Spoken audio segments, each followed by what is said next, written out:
L'omniscience est définie comme l'état de posséder une connaissance totale, la qualité de tout savoir. Pour que Dieu soit souverain sur sa création, de toutes choses, qu'elles soient visibles ou invisibles, il doit être omniscient. Son omniscience ne se limite pas à une seule personne de la divinité. Le Père, le Fils et le Saint-Esprit sont tous omniscients par nature. Dieu sait tout. Il connaît non seulement les plus petits détails de notre vie, mais aussi ceux de tout ce qui nous entoure. 1 Jean 3,20. Car il mentionne même savoir quand un passereau tombe ou quand nous perdons un seul cheveu. Matthieu 10, 29, 30. Non seulement Dieu sait tout ce qui se passera jusqu'à la fin de l'histoire elle-même, mais il connaît aussi nos pensées avant même que nous ne les exprimions. Ésaïe 46, 9, 10, Psaume 139, 4. Dieu connaît notre cœur de loin.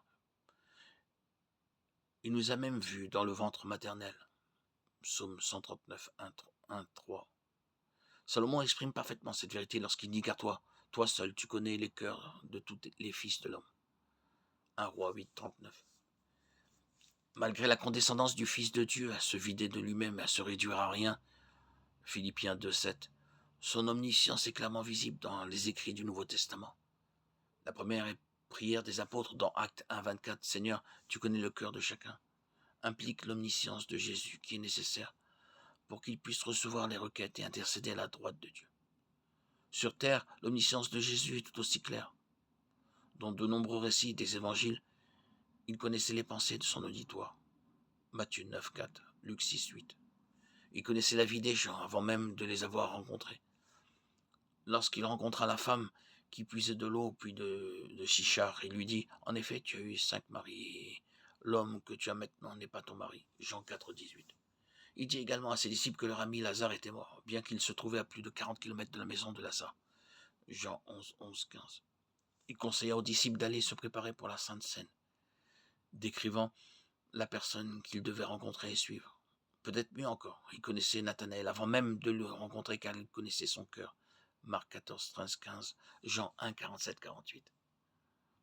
Il est clair que nous observons l'omniscience de Jésus sur terre, mais c'est là aussi que commence le paradoxe. Jésus pose des questions qui impliquent l'absence de connaissance. Bien que le Seigneur pose des questions plus pour le bénéfice de son public que pour lui-même, cependant, il y a une autre facette de son omniscience qui vient des limites de la nature humaine, qu'il a assumée en tant que Fils de Dieu. Nous lisons qu'en tant qu'homme, il croissait en sagesse et en stature, et qu'il a appris l'obéissance à travers les souffrances. Luc 2, 52, Hébreux 5, 8. Nous lisons également qu'il ne savait pas quand le monde prendra fin. Matthieu 24, 34, 36. Nous devons donc nous demander pourquoi le Fils ne saurait pas cela s'il savait tout le reste. Plutôt que de considérer cela comme une simple imitation humaine, nous devrions le considérer comme un manque de connaissance contrôlée. C'est un acte d'humilité volontaire afin de partager pleinement notre nature et d'être le second Adam.